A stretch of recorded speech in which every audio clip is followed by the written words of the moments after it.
I'll try to keep this really brief. I've been asked to introduce Mr. Dunbar, so this will only take a minute.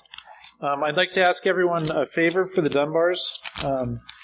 Since everybody knows them, and they might not remember everybody right away, they're going to have to look at your name cards sometimes. So just as a kind of a gesture of courtesy, when you approach all your friends whose faces you know well, first glance at their name card, and then say hello to your dear friends. That way we'll have everybody doing it, and nobody will know who really remembers each other's name. Okay. So, this is kind of fun. This is, I'm not sure where this comes from. It came from the internet. Somebody said it was Wikipedia. Somebody said it was Bahá'í International News Service. It's a summary of Mr. Dunbar's life, and I just want to read this real quick. Mr. Hooper Dunbar served in Haifa from 1973 when he was called to the Baha'i World Center as a member of the International Teaching Center until his retirement in March 2010. He was first elected to the House of Justice in 1988 and then elected to successive terms. That is so accurate and doesn't tell the story at all, which is, typical of official releases. And that's why I get to talk today, because I really want to tell the story if I can really quickly. And I have to tell you, one of the frustrations growing up as a Baha'i is that we didn't have any sense of context for how new the faith was and how fresh these institutions were and how much everything was changing before our eyes and how experimental everything was. We thought there had always been auxiliary board members, there had always been counselors, the House of Justice had always been there, and these things, the feast had always been a little boring. This is just the way it was, right? So what I'd like to do really quickly, if you really want to get the best out of the Dunbars, you have to understand what generation they came from, what motivated them, and what the center of their life's love is. And so I want to back up a little bit and kind of tell a little backstory. Please click like for this video and subscribe for more great content. This is a little unconventional, but I'd like to start the story from Shiraz in 1844. Okay? And it's not really a joke. There's two pivotal kind of events that defined the generation that the Dunbars grew up in, or really they served their beginning Baha'i life in, which was the 10-year crusade period. And of course, the initial period I'm referring to is the day in Shiraz when the Bab had his 16 letters of the living. Tahiri couldn't make it, and Mullah Ali Bastami was already getting pummeled outside of Shiraz. He had the other 16 gathered there, and he gave them a mission, a specific mission. Now, they had been coming and listening to the Bab every day. They were students of the Bab's faith. They had been studying under Sheikh Ahmed and Sayyid Kazem's school. They were deeply knowledgeable. They were in love with the Bab. They would do anything for the Bab. Yet this day was important because this was the day when they became the Dawnbreakers. They went from being students and apostles to having a mission. Okay? And the Bab gave them very specific instructions, and he sent them out to all corners of Persia. And because of this mission, and because of their passion, they, in 2 years' time, they effectively spread the message across Persia and did what the Guardian described as creating a wave of passionate inquiry across the entire country. Now, their mission was essentially the spiritual conquest of Persia. Now, this is very important. This is a very important event because it's a parallel to what happened later. Okay, and what happened later? If you fast forward, I'm gonna skip the Siyachal and the Declaration of Baha'u'llah and all that kind of stuff, and skip right to 1916, about 70 years later, when Abdul Baha begins to pen the tablets of the Divine Plan. Now, it's a set of 14 tablets. They were sent, the first 5 came across before the war, and the remaining 9 came after the war. And those tablets, this charter for teaching, together with Abdul Baha's will and testament, the two charters that kind of defined everything thereafter, those events created something in the Western world initially, and then the entire world. the Baha'is who had been so carefully nurtured suddenly had a mission, okay? And it's a mission we still share today, and it's what defined the idea of being the spiritual descendants of the Dawnbreakers, okay? So now let's move forward a little bit, because when these are in the last years of Abdu'l-Baha's life. He passes away a few years later. The Baha'is are grappling with what to do with such a weighty load between the order that was chartered by the will and testament of Abdu'l-Baha and the mission to spiritually conquer the planet, which was given in the tablets of the Divine Plan. Very few Baha'is had any idea what to do, actually. It was very overwhelming. And the Guardian actually held in abeyance the execution of this weighty plan for about 20 years, while he prepared the communities and laid the groundwork, using the will and testament to lay the groundwork for the execution of the Divine Plan. Now, it's in 1937 when the Guardian finally opens the first epoch of the Divine Plan with the 7-year plan. And this is the beginning. This is when the Guardian was 40 years old. And in the words of Rihya Khanum, she says, he stepped out like a general leading the army of light. And this was the beginning of the battle period of Shoghi Effendi's life. And coincidentally, 1937 is the year Mr. Dunbar was born. So that's where he comes into the story. All right? And so as we move forward, the Guardian, before launching the 7-year plan, he spent tremendous effort. In 1932, he gave us the Dawnbreakers, and he retranslated these core books with the core ideas that the Baha'is would need in order to be effective in this great crusade he was leading us towards. And he laid out all these smaller plans around the world. They all culminated together in 1953 with one grand 10-year world crusade to bring the Baha'i faith to every corner of the planet. Now, this is where we're at. When in 1956, Mr. Dunbar becomes a Baha'i at the age of 19. Okay? He becomes a Baha'i in the middle of this crusade in which, by this point, the Baha'is have been almost raised up from infancy by Shoghi Effendi. He has shown them powers and potentialities and capacities in themselves they never dreamed that they had. Okay? And at this point, the love and devotion for the Guardian was such that people dreamed about the Guardian.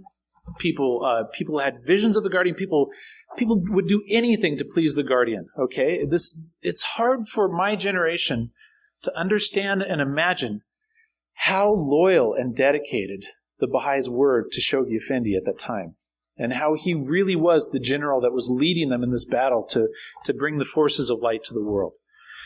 So in 1957. The year after Mr. Dunbar became a Baha'i, when Shoghi Effendi passed away, it's very difficult for my generation to understand the grief and the sorrow and the pain that swept across the Baha'i world. But I do know the result. The result was that any remaining attachment that the Baha'i communities had to their prior lives and homes was decimated, and a huge wave of Baha'is got up, and as a final act of love and devotion to the Guardian, the year after he died, they pioneered all across the world and really started winning the victories of the 10-year crusade. And this, in the year 1958, which is where we're at in this chronology, was the year Mr. Dunbar, at the age of 21, abandoned his very successful Hollywood acting career and flew off to Nicaragua, having no idea what he was going to do, only knowing that he was going pioneering and he was going to do what Shoghi Effendi willed. So this is the backstory. It's the devotion, the love of Shoghi Effendi, the enthusiasm and excitement of the 10-year crusade that was the childhood in the faith of Mr. Dunbar, and I think defined that generation of Baha'is in their devotion to the faith and their willingness to act first, to get out there and put their faith into action. Now, the rest of the story is equally interesting. I'll try to speed it up a little bit. I know that it's been a long evening, but Mr. Dunbar was in South America for the next 15 years. He did a lot of traveling in the villages with the Indians on the Mosquito Coast in Nicaragua. Somewhere in the middle of his 5-year period in Nicaragua, the National Spiritual Assembly of Nicaragua was formed, and he was on the first National Spiritual Assembly there. In 1963, now this is his 5th year pioneering, In 1963, he traveled with the National Spiritual Assembly of Nicaragua to Haifa for the first election of the election of the first Universal House of Justice. Again, the message doesn't mention that it was the first Universal House of Justice, which is really neat because the first election of the first House of Justice was done in the Master's house. You can't imagine it having room, but apparently Rihikhanum had the doors taken off all the rooms and it was opened up, and all of the National Assembly members crowded into this historical room to cast the votes for this historic vote for the historic formation of this historic body. And of course, I'm from Alaska, so I have to say, the Alaskans went first. It was alphabetical. So Don Anderson was supposed to be the first person to cast a vote for the first Universal House of Justice. Unfortunately, he did this thing Baha'is do. You know, when they get up and there's a crowd, they say, "Oh, well, please, please." Right? So Howard Brown slipped past him. And forever will Howard Brown be remembered as Elbows Brown? Yes. And this is very recent, okay?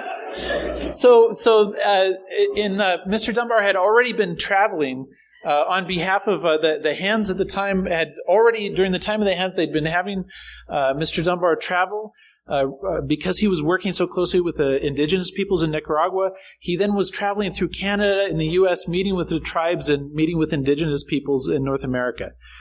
And in 1963, after the election of the House of Justice, the Hands then asked Mr. Dunbar, and Marilyn also, then they were married by then, if they would be willing to settle in Bolivia, where there was a desperate need.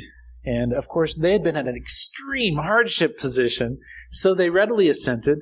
And I'm not sure I still am trying to piece the details together, but Mr. Dunbar was then asked, Mahmoud Kamsi was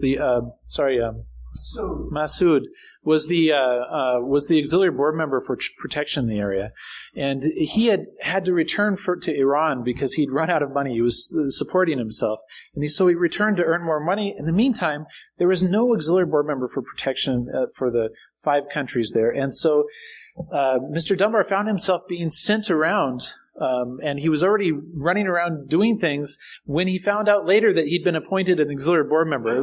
You have to have him tell you this story. It's much better when he tells the story, I promise. So that opens another chapter. At the time, this is when there were very few auxiliary board members. There were 9 auxiliary board members I believe for the hemisphere. Wasn't that how they organized it then? And so this is a very small group with tremendous responsibilities. And he was, I believe, 27 years old at the time, 26 years old. Okay, he won't correct me. He was very young. And I guess some of the Hands at the time had asked, don't we have anybody a little bit older that can do this job? So they asked the same about my introduction tonight, so it's all right. So he had these tremendous responsibilities to deal with covenant breakers and to do covenant protection issues from the very beginning. And I guess the Hands were fairly pleased with him because 5 years later, he was appointed to the first round of counselors. When they created the institution of the International Counselors, he was one of the initial friends who were selected for that body. So this is, again, the message says he was a counselor. It doesn't mention he was on the first contingent, that he was the first round. This is a new institution. And it's not the last time, because 5 years later, in 1973, by the way, while he's traveling in Iran, he was visiting the holy places in Iran in 1973, when he received word from the World Center that he'd been invited to come and live in the World Center and be a founding member. There were 3 counselors that were chosen for this new institution, the International Teaching Center. So he got this news that he'd be moving to Haifa, and that was, I believe he was 37 years old now. I guess 30, I figured last time that 37 worked in pretty well. He was born in 37. He was 37 when he moved to Haifa, and he lived there for 37 years. So it was a great year. So he served in Haifa from, that would be, someone help me out here, 1973 until 1988 when he was elected to the Universal House of Justice. And then in 2010, he retired from the Universal House of Justice and began his fledgling art career. And that's the chronology. And I want to just add another quick layer, which is why I'm actually giving this introduction today, is that sometime around 1979, he began giving a series of classes at the World Center for the youth. And I asked him once why he didn't start the classes a little bit earlier, because that's 6 years or so. And his answer was, well, Marilyn and I, we were the youth. What are we going to do? Start a class for the hands of the cause? Right? So when some youth started coming to the World Center, he began giving these private classes in which he would share with them just the gifts that he had gleaned from his study of especially of the writings of Shoghi Effendi. And this class grew over the years. It grew to dozens and then hundreds. And over the course of until 2010, someone tallied it up, and there was like 6,500 youth who had gone through his classes at the World Center. It's a stunning number. And I can tell you from my experience that class was the most important, the most pivotal experience of my life. And the reason was that Mr. Dunbar has a way of teaching in which he gets out of the way. He loves studying the writings and studying the writings of Shoghi Effendi, and he feels empowered by it. And he shares that with you in a way that you personally do it yourself, and you feel empowered by it also. To him, it's a spiritual adventure. It's an inner adventure that he loves and loves to share. And that's such a non-threatening approach that the youth cling on to that very quickly, and they love Mr. Dunbar. And a little bit too much sometimes. In fact, in 1988, which is where I come into the picture, the year Mr. Dunbar was elected to the House of Justice, I was a little kid who just arrived at the World Center, and I found an environment in which all the youth were deeply studying the writings. They were discussing the station of the guardianship, the dispensation of Baha'u'llah, and it was all this rhythm, this heartbeat was all with Mr. Dunbar's classes. Okay? And he had spread this love of the study amongst these youth, and he likes to tell the youth that give 6 months to the study of Shoghi Effendi, and you will never see anything the same afterwards. Okay, and so that's really what we're going to be doing this weekend. We're going to be giving 6 hours to the study of Shoghi Effendi, and it's going to be fantastic. I should let you go, but I have to tell you, in 88, when Mr. Dunbar was elected, the youth in Haifa are so possessive of Mr. Dunbar that when his name was called, the youth who were seated way up in the auditorium jumped out of their seats and applauded, and that was not appropriate. But they had this kind of personal connection, so forgive them. Rihi Khanum stood up with this glare like, that is not appropriate.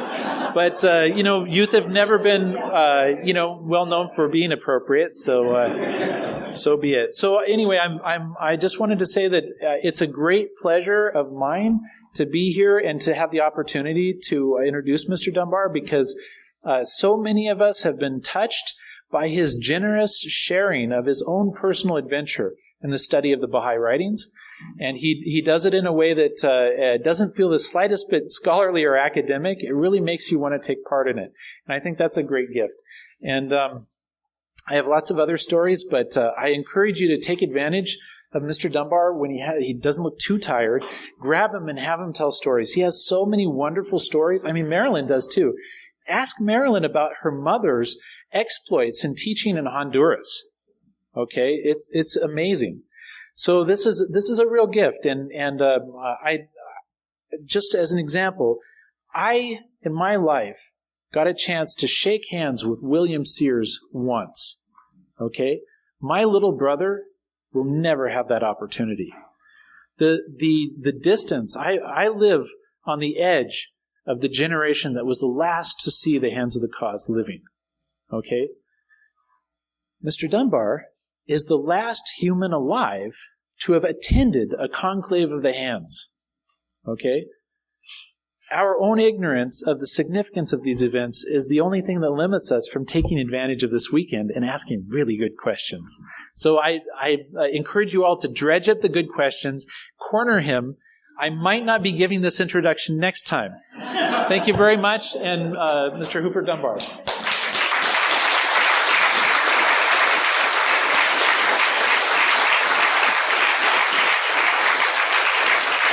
Thank you, Phil.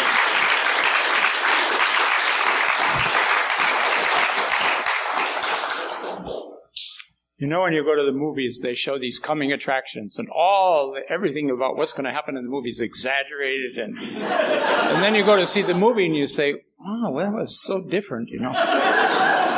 So having you been told how I will give this weekend and how much you're going to enjoy it and everything, I hope you'll all be patient. The second thing is, I remember William Sears himself one day was with him in a group of people in Central America, and he said, you know, that these Baha'i conferences are especially good for developing your eyesight. You see, because, you know, you come up and you meet somebody who, you know that from the way they speak to you, you know them, and you can't look at the card. So you have to look at them in the eyes, and at the same time you have to try to perceive what their name is on the card. He said the other best thing you can do is, he says, take out a pencil and drop it, and you go down, and as you come up, you read the card. You know, oh, so nice to see you, Sarah. So we're involved in that this weekend too. Well, I'm sure our eyesight will all be improved. Now, how you do all of this, years and years of what was described by Chad, in 6 hours, I don't know, but we're going to try. And it's just a taste. It's really like a taste of the honey of the faith, so to speak, to draw close to Shoghi Effendi and to the vision that he infused into his writings.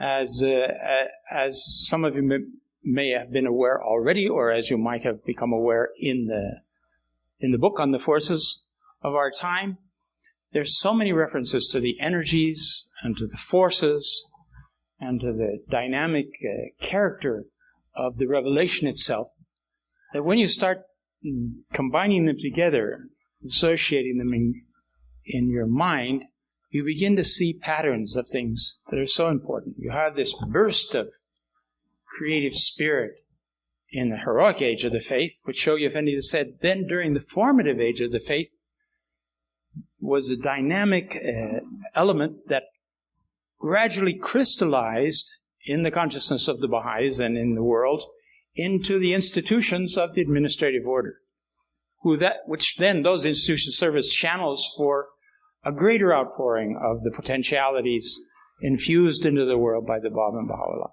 So this is just an overview of what we're going to do this weekend, is examine this a bit and hopefully pique your own or renew your own interest in going back and looking at the revelation and the writings of Shoghi Effendi from this particular point of view. And it's one that's very encouraging. I found it so encouraging that I used to give this course over and over again. And I hope that you will also enjoy the same benefits from approaching these words of Shoghi Effendi. We're going to have some breakout sessions that deal directly with the quotations, some of the key quotations, the root quotations, if you will, of the whole understanding of what's going on here. And so we'll have an alternating sometimes. What is it? Let deeds, not words, be your adornment. I always have to ask forgiveness after a weekend like this of talking too much, and doing too little. In any case, we'll try our best with you, and we look forward to see you again in the morning. It's getting rather late now, past the hour for this meeting. And sleep well and have great dreams. We'll see you in the morning.